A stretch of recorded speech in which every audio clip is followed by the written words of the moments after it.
Hello, আসসালামু আলাইকুম। হ্যাঁ, হ্যাঁ, হ্যাঁ। আমি ইন্ডিয়াতে তো গেছিলাম, ওখানে গিয়ে খাবারের দাম 80 টাকা প্লেট ভর্তা, আলু ভর্তা তাও। না, না, না, আমি ওখানে খাবার খাইনি। পরে 3 দিন মনে করেন যে 3 দিন ওখানে থেকে আমি শুধু পানি খেয়েছি। তারপরে বাসে এসে আমি খাবার খাচ্ছি এই বাংলাদেশে। হ্যাঁ, ওখানে আমি 3টা হুন্ডা নিয়ে গেছিলাম, আমার নিজস্ব হুন্ডা। হ্যাঁ, হ্যাঁ। হুম,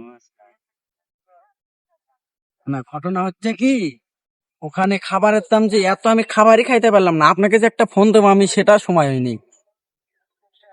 না, না, না। হ্যাঁ, হ্যাঁ, হ্যাঁ, হ্যাঁ। মানে ওখানে বাড়িতে থাকতে গেলেও মনে করেন যে যে টাকা বাসা ভাড়া দিতে হবে, আমি সেটা হলে বাংলাদেশে হচ্ছে মনে করেন যে আমি অনেক কিছু দেখতে পারবো। হ্যাঁ, হ্যাঁ, কাশ্মীর। হ্যাঁ, ওখানে গেছিলাম। না, না, আপনার বাসা, আপনার বাংলোটা ওখান থেকে কত দূর? ও, 33 কিলো।